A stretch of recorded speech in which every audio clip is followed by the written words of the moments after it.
Are you going to buy something such as Plex? Always enter code Aceface into the Creator Code tab here. This makes it so that 5% of the earnings go to me and doesn't cost you anything extra. I would appreciate it a lot. Hello everybody, my name is Aceface. It's time for the Legion expansion. The Legion expansion has been released. It includes a lot of updates which I am very fond of actually. This update includes redesigns of ships and also buffs to Abyss sites indirectly. So I wanted to just go through with you guys all the changes that have occurred in this update, or the major changes at least, and especially the ones that I think are interesting. I think it could be a good idea to get back to the game now if you haven't been playing for a while, because a lot of areas such as Abyss have been buffed, and also there are new ships to, or two new ships, but there are new aspects to enjoy of the game, especially when it comes to PvE, due to changes made to ships and also new ships in the game. So one thing that's been added are these freelance jobs. Freelance jobs are like player-created missions, you could say. And you can access them by going to the activities here and then opportunities, and you can find the freelance jobs here. Go here, freelance jobs. And in my opinion, I'm not particularly fond of these. These I'm not particularly fond of. They're player-created missions, and the reason I'm not particularly fond of them is that they don't have much purpose. When it comes to new players, I think they have a lot of purpose, because many of these missions people make on purpose to be very good towards new players. And the reason for that is because these missions are very customizable. So some people make missions that are only accessible to very new players. You can see here, available to capsuleers who are no more than 30 days old. And these missions, they could be almost anything. But the thing is, when it comes to being anything, it's usually just that boils down to hunting NPCs or hunting capsuleers. And then you get a certain reward based on how much damage you do to capsuleers or how many NPCs you destroy. And this can then be good for new players when they want to just destroy either capsuleers or they want to destroy NPCs, or it could be that you have to contribute with lose your ships. Some missions can even be that you lose ships, so like encouraging new players to lose ships. Because I've seen some missions saying, "Oh, we want to encourage new players to be comfortable with losing their ships, so their basic ships." So they actually reward a little bit of compensation, you could say, to new players. So I think in that regard it's good. But many of these missions become quite basic. Very basic, just killing NPC or maybe mining something. It's very similar to the corporation goals that we've already got right now, and because of it being quite basic, I don't see really much purpose to do them, because someone makes a mission, they put a reward for ISK, and they destroy capsuleers, or they destroy NPCs, but usually there's no real benefit to making. Why would I want to make a mission that someone needs to destroy capsuleers? It's not like it benefits me. But in some cases it can benefit you. If you're, say, in Sovereignty Nullsec, you want to boost the index of the systems, or if you want to reward people for killing a lot of specific players of factional warfare, there it can be actually quite useful. So in certain circumstances it can be quite good. But for me at least, I feel like I don't see a reason why I would want to make a job, because I feel like I'm just throwing away ISK. And often doing these, I can't really see much benefit of doing them. I think it could be good as like a side aspect to doing certain activities. Like, say I'm going to be hunting in Leshak. There are some systems which is said to destroy capsuleers in certain areas of space. I believe there was Tama, no, Jita. There was one for killing people in Tama. So then it could be an idea that, okay, I'm going to Tama, I'm going to hunt people there, may as well accept the mission, then I get some extra ISK. Here, say, go get them rats. It's a cool mission. You just kill NPCs and you get ISK. Nice, you get a little bit extra side ISK, but I don't see how the person making this mission is going to be really benefiting anything. But I think it's good that people are making them, because especially allowing new players to have more objectives to do early game. So this small amount of ISK they can get from killing these NPCs can be quite substantial, in my opinion. But I've not explored these too much, but briefly when I look at them, I'm not too fond of them. This is at least one big thing that's been released. I can imagine people are going to find creative ways to make missions that involve a bit more developed gameplay in the future. Okay, so freelance missions, that's the first thing that we added here.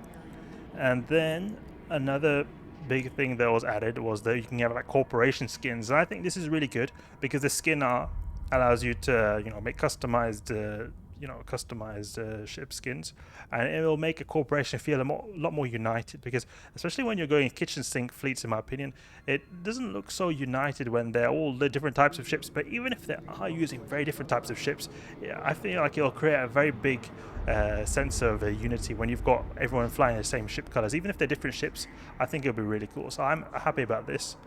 Some Omega benefits thing that I don't really care about, but there is a big change to the map here. So we've got a completely new or very new UI layout for the icons when it comes to the maps, and we've also got new favorites. And I've already added a bunch of favorites to me because this allows you to filter the map in a certain way. So you can see the map here, it looks a little bit different now. That's because I've customized it this way. The layout, you can have just the systems like we've had it before, like this is the systems. But then you can also have it so they focus on the constellations, and you can have it so they focus on the regions. And in my opinion, I like having more the regions so far, because often when I'm using the map, I want to find, okay, where can I find this area of space? Where can I find, I want to go to, say, let's say, where do I want to go to? I want to go to Amar. Then, okay, I'll look at Devoid, these Amarian regions over here. And then I'll just look for the one I want to go to, for example, let's say domain here with the, Amar Trade Hub. Then I click here. It feels a lot more like Dotland when I have it in this mode, and I think that's really cool because this kind of mode didn't exist before. And another thing is that you've got all the different filters you can find here. You can see, you can filter many different filters. You can filter the different types of factional warfare, geographic things like planets and, weather, storms, etc. And I think that's pretty cool. But you can also, this is stuff that's already exists, it's nothing new, but you can do favorites.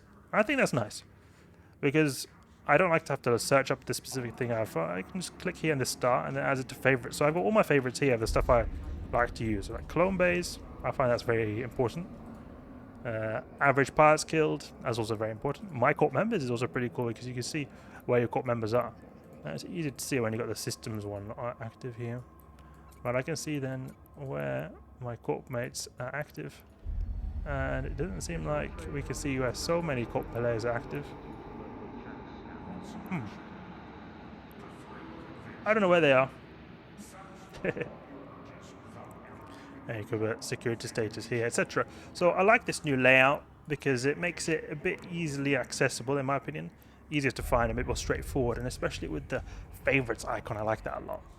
Then there have been some sovereignty changes. You can add upgrades that improve the amount of exploration sites. There's upgrades that you can increase the amount of resources generated. Not stuff that I don't usually do much or get too involved in. But you can also add certain weather effects, which would be quite cool. If you have certain types of ships want to be optimal in that region, then it could be good. If say you add the armor HP, armor repair effectiveness, you can make all the Amarian ships are really powerful in that area. So then maybe the whole corporation is going to be flying big fleets with Amarian ships. So this could be quite interesting, especially when it comes to fleet battles. And also people who want to just do general ratting, they could benefit certain players who have trained certain types of ship hulls. And then a new big one here, the Triglavian Marauder, the Babaroga. The Babaroga. It's the Marauder, the Triglavian Marauder. About time. I've been looking forward to seeing a Triglavian Marauder. Now we've got it. This thing is extremely intimidating looking, much more intimidating in my opinion than the Leshak, because it's a bit more pointy in the ends here. It looks really like it's getting... I'm gonna kill you. But this thing, crazy. Absolutely crazy. It has got spool up capabilities as a Marauder. Just think of that. With the Marauder bonuses. It's strong. I made a temporary fit here. OP Baba. Very, very powerful armor repair rate here. 415 armor HP per second. With crazy resists here. Crazy resists. And a reactive armor hardener too. And then when you add the Occult to the Supratidal, Veles. 1k DPS with the drones though. But it can spool up to a 4.25 times the damage. So there we got here. You can go over 4k DPS, this probably could equate to, and I can imagine you can get a lot more with better implants in. But this is without any implants that are relevant to the Babaroga right now. So I've not got any armor implants, any kind of gunnery implants. Really cool DPS. So I can imagine this is going to be very good when it comes to wormhole sites. I already saw a very cool video by Gustav Manfred, check him out. made videos of doing C5 sites in this ship here. Because the thing is, this is a pretty cool ship for doing high-sec stuff, but I don't think it will be too good in high-sec stuff just due to its price. I think that this will probably go down a lot in the future, but also because, yeah, I mean, the spool up stuff is going to be good, but I see that being more effective when you've got NPCs with very high HP, and a lot of the high-sec NPCs, like in L4 missions, they've got low HP, so you're not going to take advantage of that spool up timer very much. I think this is going to be probably a very good ship for Wellmore space. I think it would be very good for that. I think it's a little bit too OP for high sec. It could perhaps be good for Triglavian hunting. It could be an idea to use in Triglavian hunting. The thing is, I think it won't be too fast. It will. I mean, the DPS is good. DPS is obviously good. I definitely think you'll be able to tank the Triglavian in the Triglavian hunting area of EVE Online.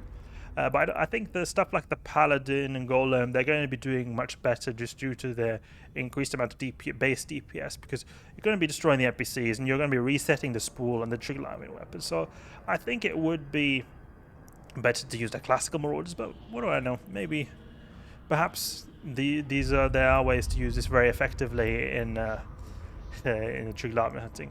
I will want to try this later, but when the price has gone down. The price is way too crazy right now. 14 bill, that's some more capital level prices, and even if I do buy it somehow, I'm probably going to get insta ganked straight away, because people right now really want to farm kill mails from that ship. So the Babaroga, very cool ship, really cool looking ship, and also very powerful ship. Right now it's going to be a rich kid's toy, and I can imagine it's going to be that for quite a while in the future. You know, it's cool to see. Cool to see the developing new tiers of ships for different races, because it was a bit boring in my opinion that we've only had the Marauders of the Empire, and now we've got Triglavians. That's cool. It will be interesting to see the Edencom get a Marauder next. That will be very cool. And then we've got the Angel Dreadnought, the Sarathiel. Angel Dreadnought. I'm not too involved in the capital scene. I have got capital skills, but I've only flown capital ships a very limited amount of time in my EVE career, and I've not really been much involved in it because they're just too expensive in my opinion, and I'm not too involved in nullsec to keep an eye on what's going on. You really need to keep an eye on your surroundings and everything, so I've not really had the energy to get involved in the capitals too much. So to me, this is not very relevant, but it's cool to see at least we're getting more capital ships for the Angels, and I can imagine a lot of capital players are going to be very happy about that. Balance changes are cool. A lot of the faction ships, capital ships, are cheaper and also buffed.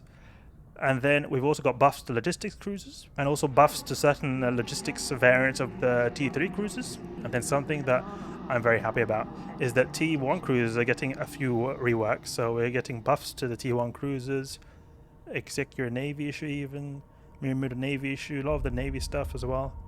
That's something I think is pretty cool. And the cruisers also look a lot better now. I think they look much better now. I like it, the way CCP is just buffing everything. Instead of nerfing stuff, just buff everything. I prefer to, if gameplay changes happen, I prefer it when they buff stuff because it feels stronger. They just buff it and then it makes something else weaker, then just buff the other thing, then buff that. I prefer buffing instead of nerfing. I feel it feels much nicer. So then you know that something is not completely ruined. But look at that, Thorax. Looks much better now in my opinion. It is asymmetrical like it was before. It has a lot of characteristics, the soul as it used to have. But it looks much more appropriate now, much more modern looking. Look at this. Omen, look at this. The classic Omen. Omen actually doesn't really look much different. It looks very similar to how I used to do. It's mainly the texture upgrade you see here. But the Zealot is interesting. I like the Zealot look. See here. The Zealot has got two of these cockpits on the side. So I like this look a lot more symmetrical. This I much prefer. And then look at the Mauler. Oof. A thick boy this thing is.